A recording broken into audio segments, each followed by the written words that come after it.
Umahon si Moises mula sa kapatagan ng Moab patungo sa bundok ng Nebo.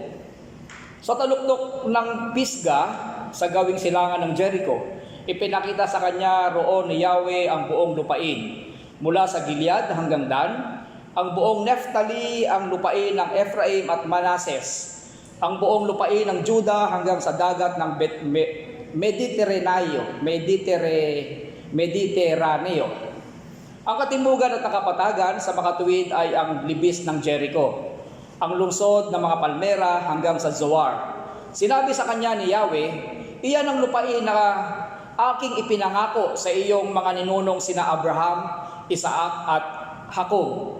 Sinabi ko sa kanilang ibibigay ko ito sa kanilang lahi. Ipinakita ko ito sa iyo, ngunit hindi mo mararating. At si Moses na lingkod ni Yahweh ay namatay sa lupain ng Moab, tulad ng sinabi ni Yahweh. Inilibing siya ni Yahweh sa isang libis sa Moab, sa tapat ng Beth Peor. Ngunit hanggang ngayon wala pang nakakalam ng tiyak na lugar. Siya ay 120 taong gulang nang mamatay. Hindi lumabo ang kanyang paningin at hindi nanghina ang kanyang pangangatawan. 30 araw siyang pinagluksa ng Israel sa kapatagan ng Moab. Si Josue na anak ni Nun ay napuno ng karunungan sa pamamahala sapagkat ipinatong sa kanya ni Moses ang kanyang mga kamay. Sumunod sa kanya ang mga Israelita at ginawa nila ang lahat ng utos na ibinigay ni Yahweh sa pamamagitan ni Moses. Mula noon ay wala nang lumitaw sa Israel na propetang katulad ni Moses na nakipag-usap ng harap-harapan kay Yahweh.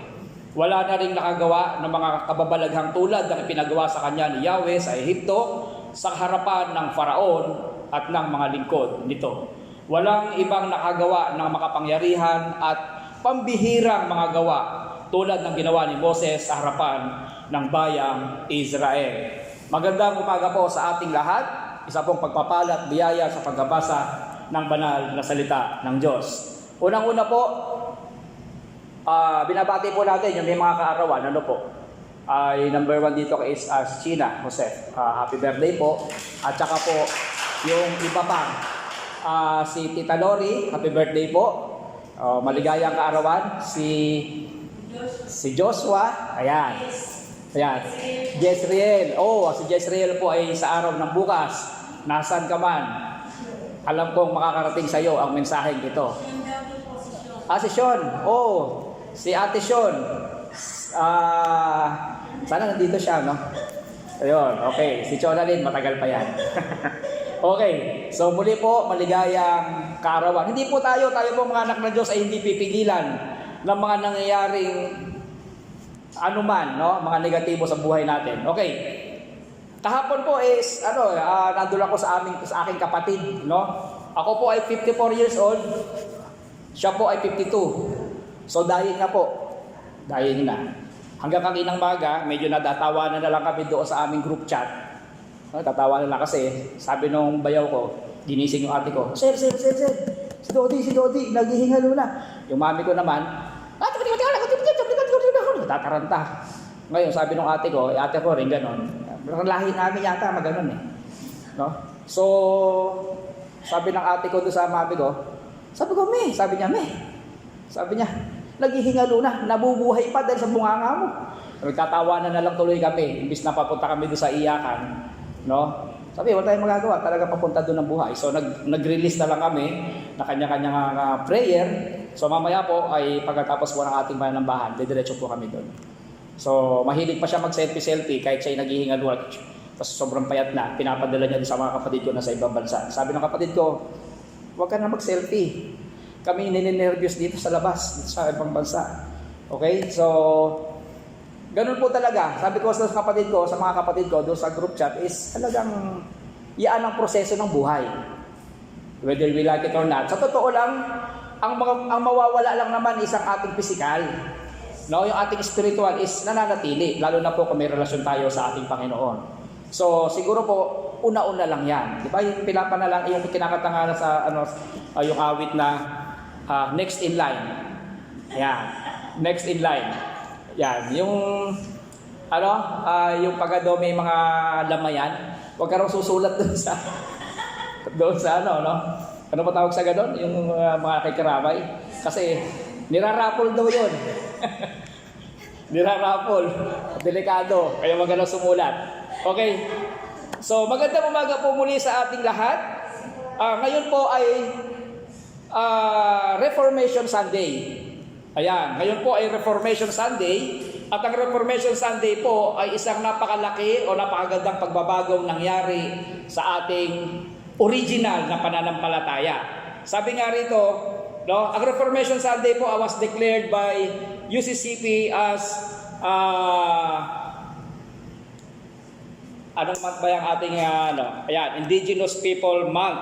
Yan, yun po yung ating last Sunday of October. Sabi rito, what is Reformation? A Reformation is an action or process of changing or improvements of an institution or practice. So, hindi po daw po lahat ng reformation ay parang against, no? Although ang nangyaring reformation na ito, at pag-uusapan natin ito ngayon, ay binago ng isang tao ang sistema ng relasyon ng tao sa Diyos.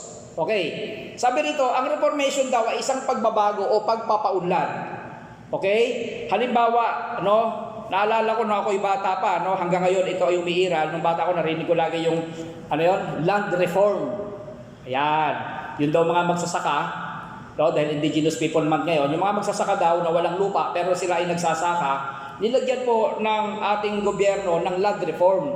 After mga how many years, kahit hindi kanya yung lupa dahil nananatili siyang nagtatanim, ay pagka nagpartihan na, meron siyang malaking bahagi doon sa lupain na kanyang sinasaka. Okay? So, ano po yung Reformation? A Reformation is a 16th century movement. Ito po yung malaking pagbabago ng simbahan for the reform of abuses in the Roman Catholic Church, ending in the establishment of the Reformed and Protestant Church. Okay, ang Reformation daw po, mga kapatid, ay isang malaking samahan na nag-umpisa sa isang tao upang pigilan ang maabuso at mapagsamantalang existing o nananatiling relihiyon, no, upang ito ay mabago. Okay, no? Si Martin Luther is a father of Reformation. Siya po ay pinanganak noong 1483 hanggang 1546. At the age of 63, Martin Luther died. After Jesus Christ, and then our apostles, then Paul, di ba? Ang original na missionary sa mundo, no, ang kauna-unahan, it was the Lord Jesus Christ. Siya po ang pinuno ng mga missionary sa buong mundo. Before Jesus Christ, wala namang missionary talaga. Yung mga propeta pumupunta sa hari. Hindi siya kumakatok sa mga bahay-bahay at sasabihin ng propeta, "Oy, magsisi kayo ng iyong mga kasalanan." Hindi ganon. Ang trabaho po ng propeta sa Old Testament ay puntaan ng hari at sabihin sa hari, "Hari, hindi yan ang gusto ng Diyos na gawin sa iyong bayan." Kaya nung dumating si Kristo, doon pa lang po nauso yung tinatawag nating missionary work. And it was the Lord Jesus Christ who, no, is the first missionary. Then, sino sumunod? Yung kanyang iniwan, nung siya po ay umakyat, doon po sa gawa, sa Acts chapter 1, no, siya po ay umakyat sa langit, meron siyang iniwang 500 lalaki, ang sabi po doon sa pagkakasulat, bukod pa doon ng babae at bukod pa doon ng mga bata. Sigurado tayo na nung umakyat sa langit ang Panginoon, yung 500 lalaki na yon, kasama ng kanilang mga anak na hindi kasama sa bilang, kasama ang kanilang mga asawa, ay naging mga tagasunod ni Kristo at naging mga misyonary pa rin. Kaya after Jesus Christ, ang mga apostol ang nagpatuloy ng gawain o ng pangangaral ng ating Panginoong Hesus. After ng mga apostol, dumating po si Paul.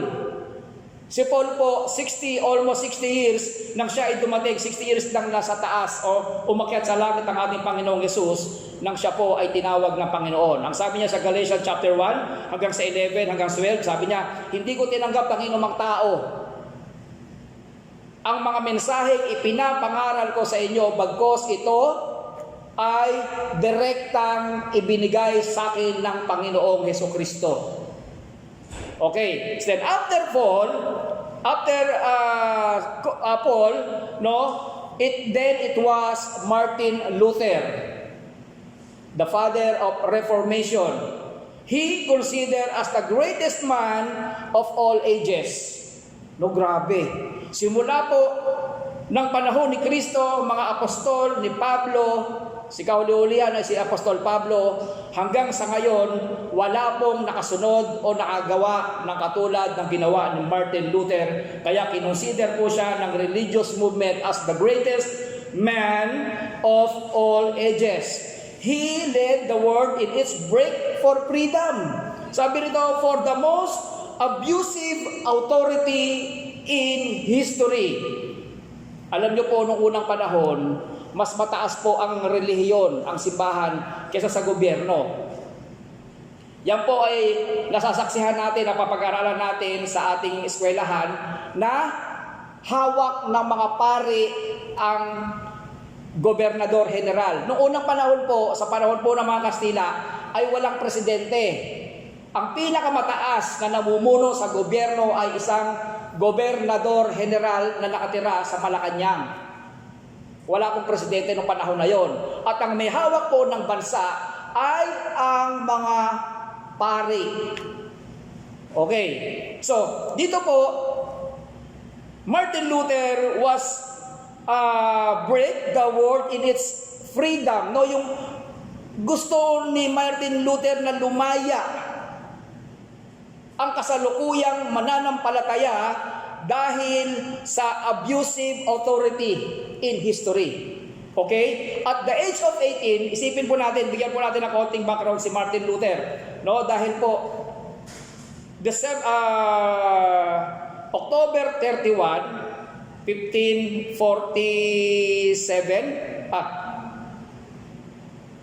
1547, yes, something like that. No, 1537, something like that. No, siya po ay nag-display siya ng 95 thesis. Okay, bago po natin yung puntahan, si Martin Luther po, ng age po ng 18, he entered University of Erfurt, Germany. Pumasok po siya sa eskwelahan doon sa kanilang lugar, sa Germany, dahil siya taga-Germany, upang mag-aral ng abogasya, to study the laws. No? Yung hindi yung batas na simbahan, kundi batas ng civil works, or civil law. Then, sabi, siya ay binasagan as a great debater, a very sociable, masyado siyang palakaibigan, and very musical. Mahilig siya sa music, mahilig siya makipagkaibigan, at magaling siya magsalita sa harap ng maraming tao. At the age of 22, nung siya po ay 22 taong gulang, he decided to enter a monastery. Kumbaga sa panahon natin ngayon, pumasok po siya doon sa seminaryo ng mga pari. No? Kasi yung mga seminaryo po ng pastor, weekly umuwi ka. Sa ministeryo, sa monastery po ng mga pari, it was long years bago ka umuwi. No? Pumasok po siya. He decided to enter a monastery. No? An exemplary monk. No? Ang sabi po ron, siya po isang kapuri-puri. No? Masyado siyang relihiyoso. Kapuri-puri ang kanyang pagiging relihiyoso. Isang araw, doon po sa kanyang monasteryo, sa kanyang pag-aaral, at sa kanyang naging teacher po siya, naging instructor siya, no? Sabi, nung siya po ay binuksan niya ang Biblia, Katoliko po, no? Katoliko siya, pari. Si Martin Luther. Nung binabasa niya po ang Biblia, nabuksan niya po yung aklat, the book of Romans. No, binuksan niya. No, tapos sabi, his enlightenment and peace came suddenly. Nabuksan yung kanyang isip, no, at nagkaroon siya ng parang peace of mind. Nakaramdam siya ng parang siya ay nakalaya. Sabi niya, ang nabasa niya doon, the just shall live by faith. Ang sabi doon, ang ganap ay mabubuhay sa pamamagitan ng pananampalataya. Bakit po niya yon? Parang nagkaroon siya ng bukas na puso at siya parang pakiramdam niya, nagkaroon siya ng pag-asa. In such anguish as no pen and words can describe. Sabi, sa kabila na siya po ay nakaramdam ng pag-asa, kaligayahan dahil nakita niya roon sa sulat ni Apostol Pablo sa aklat ng Roma, sabi nito, ang ganap ay mamubuhay sa pamamagitan ng pananampalataya. The just shall live by faith. By faith. No? Nagkaroon po siya ng dalamhati. Siya po ay sumakit ang kanyang dibdib. Sabi niya, bakit ang tagal-tagal ko na ako ay nagsasanay, nagpa-practice ng religion na mali ang aming pinaniniwalaan. Sa aking pagdadalamhati, ang sabi ni Martin Luther, walang makasulat ng no one, no pen can describe, no, hindi maisulat, hindi mabigkas ng bibig, no words can explain the anguish, yung kanyang pagdadalamhati na ito ay kayang i-describe. Sobrang bagsak ang kanyang kalagayan sapagkat siya po ay nalungkot, sapagkat ang kasalukuyang kanilang paniniwala ay taliwas sa sinasabi ng Biblia. He saw the salvation that was gained by, paano daw makukuha natin o paano daw tayo magkakaroon ng kapatawaran sa ating mga kasalanan? By trusting God through Christ. Sa pamamagitan po ng pagtitiwala at paniniwala, pananampalataya natin sa Diyos sa pamamagitan ni Kristo ay ating makakamta ng ating kaligtasan. Sabi po rito, not by the sacraments, not by rituals and penances of the church. Alam niyo po mga kapatid, ang nakakalungkot po sa iba nating mga kapatid na nasa ibang denominasyon, kailangan paluin ang iyong katawan. Kailangan ipako ka sa krus upang ang iyong kasalanan sa loob ng 1 taon ay mabayaran mo. Kailangan gumawa ka ng biko. Kailangan gumawa ka ng apple. Ilalagay mo doon sa krus para ikaw ay mapatawad ng iyong mga kasalanan.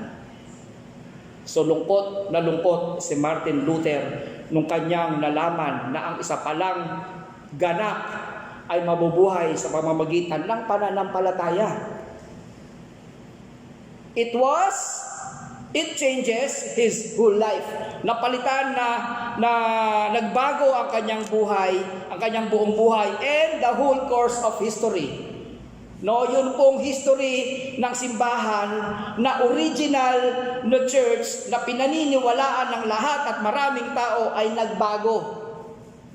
Nagbago po. Ito was October 31, 1517. Ayun pala yung sinasabi ko kanina.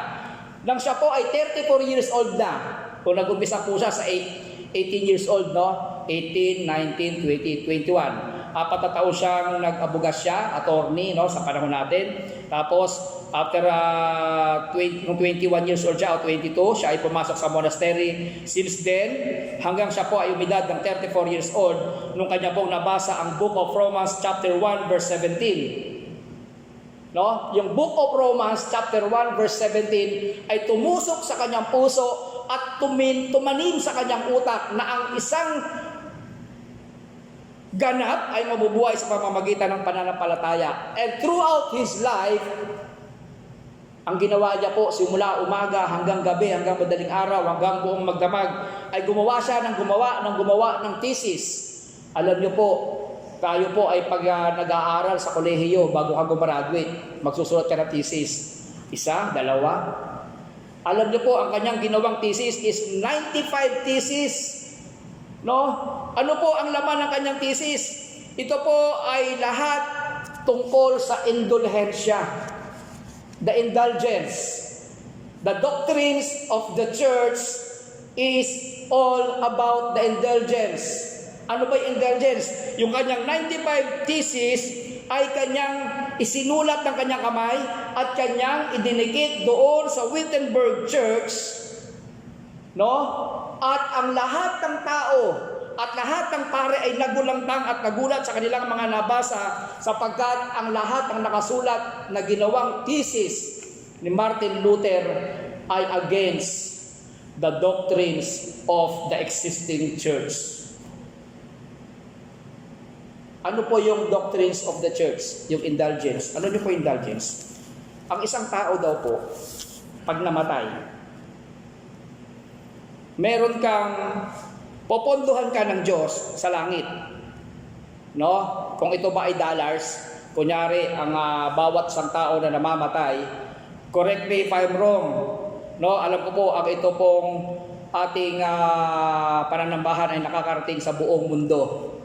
No, may mga kaibigan tayo sa ibang bansa, simula po doon sa Northern Luzon, sa dulong-dulo ng Luzon, hanggang sa dulo po ng Bisaya, yung ating pong mga kapatid, at yung kanila po mga friend of friends, no po, ay naririnig ito, nakikita nila, no. Ang indulgence po, isang tao pag namatay, ay nagpopondo ang Diyos ng, kunyari na lang, $10,000 sa langit. No? O hindi siya namatay. Ang isang tao ay may naka-assign na $10,000 sa langit. Pag nagkasala ka, nababawasan yon. Okay? So, ilang beses ka nagkakasala sa loob ng isang araw? So, nababawasan yon. So, hindi ka mapupunta sa langit pag may bawas yon. Kasi yun ang iyong ticket para makapasok ka sa langit. Yun po yung doctrines of indulgence. Once na ikaw ay gusto mong humingi ng tawad, no? Magbabayad ka sa pare, ihingi ka ng tawad doon sa pulpito, magbabayad ka. So bumabalik yung pera doon sa deposito sa langit. Sabi ng Biblia, walang sino mang matuwid, wala. Kaya lahat sila, lalo na po itong Wittenberg Church na nasa Germany, naku po, ay mga milyonaryo po ang tao dito sa panahon nila. No? Napakayaman po ng mga tao dito. Kaya po, bumabalong ang pera sa simbahan, napakaraming pera. Kaya po anong ginawa po ng relihiyong ito? Ito po ay nabili sila ng malalaking lupa sa buong mundo. Nagpaaral na maraming mga seminarians at nagpatayo ng malapalasyong simbahan na against the doctrines of Jesus Christ, sapagkat ang ating Panginoong Jesus, no? Hindi naman nakasulat sa Biblia, pero kung ikaw ay nagbabasa ng buhay ng Panginoong Hesus, mukha siyang madungis. Nandun siya sa bangka, nangangaral. Umaakyat siya sa bundok, naglalakad siya from town to town. Siya ay sumisigaw ng pagsisisi. Siya ay hinahabol ng mga Pariseo at mga eskriba against the doctrines of this existing church in the time of Martin Luther, na sila po ay nagtayo ng mga malalaking malapalasyong simbahan. Dito pa lang sa langit, ang sabi ay magkakaroon na ng pakiramdam mo ay nasa langit ka na. The whole story of Reformation came from the findings of great religious corruption mentioned in the Bible. Yun pong mga binabanggit sa Biblia na tinatawag nating religious corruption o great religious corruption, no po, yung mga maling aral ay na-adapt po nung kasalukuyang relihiyon na kung saan si Martin Luther ay lumabas sa relihiyong iyon. Kaya po nagkaroon ng Reformation. And how do we know the true religion? Na kung ito ba ay sa Diyos? Sapagkat ang panahong Reformation Day nung kainitan na si Martin Luther, no, ay gumagawa, hindi naman siya actually umaatake. Hindi siya nangaaway ng kanyang pinanggalingang relihiyon, bagkus siya po ay gumagawa ng maraming mga sulat o thesis o doctrines of the church direktang galing sa Biblia, sapagkat malinaw na malinaw sa kanyang nabasa sa Romans chapter 1 verse 17 na the just, no, inherit, sabi rito, shall live by faith. Mabubuhay pala ang isang taong matuwid sa pamamagitan ng pananampalataya. At paano natin ito malalaman ng ating relihiyon ay sa Diyos? 7:21 ba yun ng Mateo? Hindi lahat ng tumatawag sa aking Panginoon ay makakarating sa langit. Hindi lahat ng tumatawag sa aking Panginoon ay akin. Sapagkat marami sa loob ng kulungan ng tupa na nakakapasok ng mga fox, matawag doon, yung mga wolf, yung kumakain ng tupa, no? Alam niyo po mga kapatid, doon po sa panahon ng Babylonia, si Nebukadnezar ay gumawa ng maraming rebulto. At ang tatlong Israelita, kasama ng maraming mga taga-Babylonia, ay inutusan ng Haring Nebukadnezar na sumamba sa lahat ng Diyos-Diyosan. Pag umihip ang trompeta, kailangan lahat kayo yuyuko at sasamba sa ginawang tauhan ni Haring Nebukadnezar.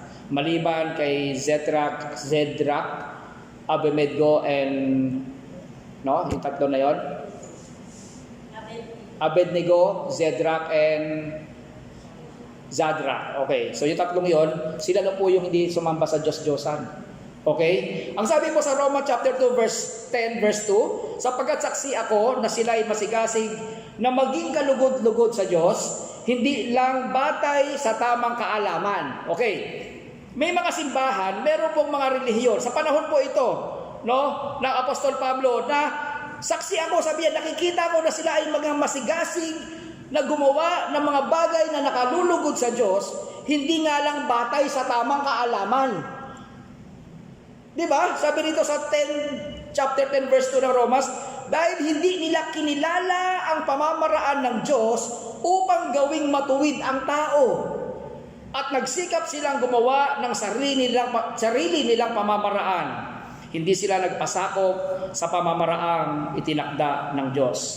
Ano yon? Sapagkat si Kristo ang kaganapan ng kautusan upang ituring na matuwid ng Diyos ang sinumang sumasampalataya. Mga kapatid, ang Reformation po, hindi po niya pinagboxing ang kautusan at saka ang biyaya ng Diyos. Hindi po niya pinagkontra. Alam niyo po, ako po ay tumitingin sa mga YouTube, tumitingin sa mga Google. Nakakakita po ako ng mga title doon, Grace versus Commandments. Pinaglaban nila. Wala pong kontradiksyon. Ang grace at ang commandments ay wala pong pagkakasalungatan o wala pong kontradiksyon. Ang lahat po ng kautusan ay ibinigay kay Moses mula sa Diyos. Ang biyaya po ay naranasan ng lahat ng tao sa pamamagitan ng Kristo galing sa Diyos. So wala pong kontradiksyon doon. Okay? Sabi rito, si Kristo ang kaganapan ng kautusan. Si Kristo po, sabi, sa Kanya daw nagmula ang biyaya. Pero sa totoo lang, simula pa po ng unang panahon ni Eva at Adan, ang biyaya ng Diyos ay umiiral na. Hindi lang po sa panahon ni Kristo. Pero ang nangyayari po, ang sabi po ng iba, hindi na po raw ngayon panahon ng kautusan, panahon daw po ngayon ng biyaya ng Diyos. Hindi po yun totoo. Wala pong nakasulat sa Biblia na hindi ngayon panahon. Ang kautusan po ay dapat sundin sa pamamagitan po ng pananampalataya natin sa ating Panginoon. Paul, who wrote the book of Romans, ano po ang sabi niya sa kanyang sarili? Yung pong credential, yung credential po ni Apostol Pablo, sabi niya sa 1:13 ng Galatia, hindi kaila sa inyo kung paano ako namuhay noon bilang kaanib ng relihiyon ng mga Hudyo. So, sabi niya, ako ay member ng Jewish religion o Judaizers. Sabi niya, walang awa kung inuusig ang iglesia ng Diyos at sinisikap na ito ay aking wasakin. Dahil Hudyo siya, galit siya. Galit po si Apostol Pablo sa mga Kristiyano. Parang ang panahon po natin ngayon, ang mga Kristiyano, para silang mga NPA. Sa relihiyon ng mga Hudyo, nahigitan ko ang maraming kasing edad ko at ako'y lubhang masugid sa kaugalian ng aming mga ninuno. Nung panahon po na hindi pa siya tinatawag ng ating Panginoon, ang kanila pong sinusunod ay puro mga ritual, puro sabi-sabi. Nung kami nga ay pumunta doon sa Patay, pumunta sa Patay. Yung mga kasabayan ko po na taga-Concepcion, na pumunta kami doon sa Araneta Avenue Corner, Quezon Avenue, Columbarium. Nung nag-uwian na kami, nagpaiwan yung iba. Dito na kami, pastor, sa 7-Eleven. Dito kami sa Chowking. Iba, giwahiwalay kami. Ako na lang ang dumiretso rito. Ano gagawin nyo ba dyan? Bakit di kayo magsiuwi? Magpapagpag kami. Diba? Kasi may mga kasabihan. Di ba? Nagpapagpag. Ano yung papagpag nyo? Eh di bago kayo pasok sa loob ng kwarto bahay nyo, kami po, pagka kami galing sa labas, sa palengke o sa mga kami galing Chonalin, hindi agad kami pumapasok sa loob ng bahay. Kasi yung bahay natin dyan, yung parsonage, nasa labas po ng bahay yung CR. Ako, maghuhubad, syempre, lalaki naman ako. Siya dumidiretso sa CR, nagpapalit na siya roon bago kami pasok sa loob ng bahay. Pero hindi kami pupunta ng SM o ng 7-Eleven para magpagpag. Diba? Sabi rito, sa reliyon ng mga Hudyo, nahigitan ko ang maraming kasing edad ko at ako'y lubhang masugid sa kaugalian ng aming mga ninuno. Mahilig pa rin sila. Pero alam niyo po, si Apostol Pablo po ay binago ng ating Panginoong Jesucristo. No? Christ is more than enough. Christ is all sufficient. Wala ka nang hahanapin pa. Hindi mo na kailangan alalahanin, reviewin, isipin, o alalahanin yung mga sinabi ni Lola, yung sinabi ni Lolo, yung sinabi ni Nanay. Ang lahat na lang ng iyong buhay ay dapat nakasentro sa ating Panginoon. Kaya po nagkaroon ng Reformation. Kaya nga po tayo nangangaral, sabi ko, hindi ko yan sinabi Uy, sabi ni Pastor, hindi binasa ko lang. Binasa ko lang yun. Siguro hindi mo lang makita sa Bible. Kaya akala mo sinabi ko, binasa ko lang. Diba? Ang may sabi, ang Panginoong Jesus. Ako po, pare-pareho lang po tayo makasalanan. Ang kaibahan lang po natin ay tinawag tayo upang mangaral. Diba? Sabi rito, how does Christianity begins? Paano ba nag-umpisa? Bakit ba nagkaroon ng Reformation? Paano ba nagkaroon ng umpisa ang Kristyanismo? Siyempre, unang-una wala si Kristo. Diba? Unang-una wala si Kristo So, how does Christianity begin? Sabi sa 16:18 ng Mateo, may itinayong iglesia ang ating Panginoong Jesus. Sa panahon po na siya pa ay buhay, nang buhay pa ang ating Panginoong Jesus, kausap niya si Pedro, sabi niya, at sinasabi ko sa iyo, Pedro, sa ibabaw ng batong ito. Kasi Simon siya, yung Pedro is Greek. Greek word na ibig sabihin, rock. Itatayo ko ang aking iglesia at sino man at kahit kapangyarihan ng kamatayan na hindi mananaig laban sa iglesyang ito. Yung iglesia po na sinasabi na yun, hindi po itong church na bahay. Ang tawag po natin dito is worship house. Bahay dalanginan, bahay sambahan. Ang iglesia po ay tayo. Ang sabi po ng Panginoong Hesus, ang katulad mo na may paninindigan at ang tingin sa akin ay tunay na anak ng Diyos. Sabi, nakatayo ako sa iyo. Itatayo ko sa iyo ang aking iglesia. At hindi mananaig kailanman ang kapangyarihan ng kamatayan. Kaya nga sabi natin, if we live for the Lord. Romans 14:8. If we die for the Lord. So whether we live or die, we belong to the Lord. Bakit? Kasi po, ang ating po Panginoong Yesus ay nakatayo sa ating espiritual na buhay bilang iglesia. Okay? So nagtayo po ang Panginoong Yesus na iglesia. And the church founded was started in small flock. Nag-umpisa lang po ang simbahan ng iglesia sa maliit na flocks, yung kawan. Nag-umpisa sa balita kawan, kaya panahon pa ng ating Panginoong Yesus, siya buhay pa, sabi niya sa 12:37, huwag kayong matakot, munting kawan. Ayan, kasi nagpapahiwatig na ang Panginoong Yesus, malapit na ako. Mawawala na ako. Kaya sabi niya, huwag kayong matakot sapagkat kinalulugod ng inyong Ama na ibigay sa inyo ang kaharian. Ano ibig sabihin? Na si Kristo, pag siya ay umakyat sa langit, ang susunod na magmamana ng kaharian ay ang kanyang tagasunod, walang iba kundi ang church. Nagkaroon muna ng simbahan, Tayo po yun. We are the church. Then, ang church na to ay nag-umpisa sa maliit na flocks, After ng maliit na flocks, sabi, nagkaroon ng pag-uusig. Nung namatay na si Kristo, ang lahat ng mga apostol ay pinatay ng iba't ibang uri ng klase ng kamatayan. Nagkaroon ng persecution. Sabi sa 8:1 ng Gawa, ng araw na iyon, nagsimula ang matinding pag-uusig laban sa iglesia sa Jerusalem. At maliban sa mga apostol, ang lahat ng sumasampalataya ay nagkawatak-watak at napunta sa iba't ibang lugar sa lupain ng Juda at Samaria. Okay, so nagkaroon po ng simbahan, nag-umpisa sila sa maliit na kawan, at nung nagkaroon po ng maliit na kawan, ano po nangyayari? Nagkaroon po ng persecution. At patuloy na ipinangaral ang Kristyanismo. Nung dumating po si Emperor Nero, ang sabi po sa world history, Emperor Nero was the most notorious, ang pinakamalupit among all Roman emperor. Ang pinakamalupit. Sinunog po ni Nero ang kalahati ng Jerusalem, at ang sabi niya, dahil sa mga Kristiyanong yan na mga pasaway, tinan mo, sinunog ang kalahati, ang bayan natin na Jerusalem. Kaya ano pong ginawa?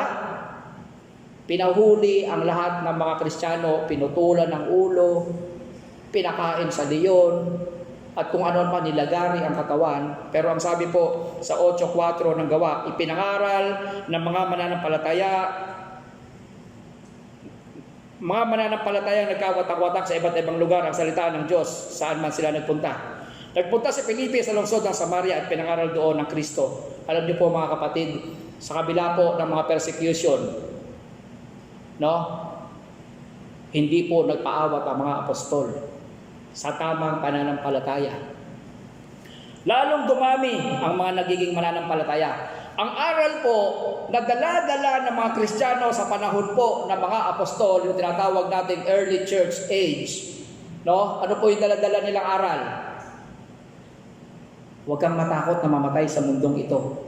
Sapagkat katulad ng ating Panginoong Hesus, ang ating Panginoong Hesus ay nangako na ang iyong katawang lupa ay mawawala, ngunit ikaw ay nananatiling buhay. Hindi ka kailanman mamamatay. Kung ikaw man ay mamamatay physically, dadating ang panahon sa 1 Thessalonians chapter 4 verse 16, 17, 18 na ikaw ay bubuhayin muli. Sapagkat kung ang ating Panginoong Hesus ay namatay at hindi binuhay na maguli, walang saysay ang aming pinangangaral. Sapagkat ang ating Panginoon ngayon ay nasa langit at siya ay babalik at ikaw ay muling bubuhayin. Kaya po ano po ang aral? Ang lahat po ng mga nadatnan, nakarinig ng banal na mensahe ng Diyos, ano po nangyari? Sila pong lahat ay naging Kristiyano. Kaya nagugulat po ang bayan ng Roma.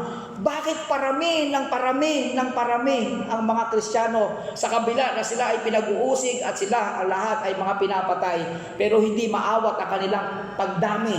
Ang sabi po sa 16:4 ng Rome ng Gawa, sa bawat lungsod na kanilang dalawin, ipinapaalam nila sa mga kapatiran ang pasya ng mga apostol at pinuno ng iglesia sa Jerusalem at iniutos na sundin iyon. Ipangaral ang salita ng Diyos. Okay? Sino ang tumanggap ng katubusan ng kaligtasan mula sa Panginoong Hesus? Yun bang mga nagre-ritual? Yun bang mga nag-aalay ng mga pagkain sa krus? Sa krus na may tao? Ang sabi po sa Efeso chapter 2 verse 8, dahil sa biyaya ng Diyos kayo ay naligtas. Mga kapatid, sa biyaya ng Diyos tayo po ay naligtas dahil sa inyong pananampalataya. Hindi ito'y kaloob ng Diyos at hindi ito mula sa inyong sarili. Alam niyo po yung amin pong Bible study ng UCM, isa po doon sa aking message doon, isang beses ako Bible study. Hindi po ang tao nagiging matuwid dahil mabait ka, nagbibigay ka, nagsisimba ka, nagbabasa ka ng Bible, nananalangin ka, then you are righteous in the eyes of God. So, ibig sabihin, nag-effort ka para titingnan ka ng Diyos na matuwid, which is wrong.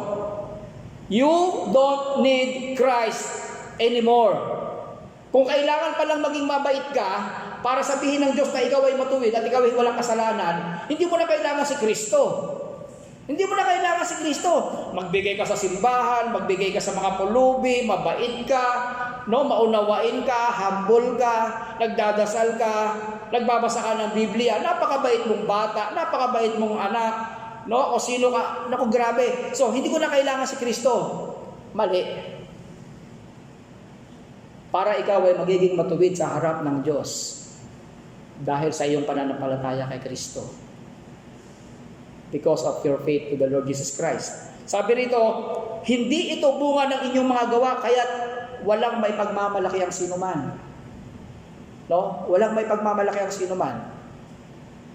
Sabi nga doon sa binasa natin kanina doon sa 1 Thessalonians, ang pangangaral ng salita ay hindi upang mabigyan kami ng, no? Oh, ang galing, wow! Nakakakilabot.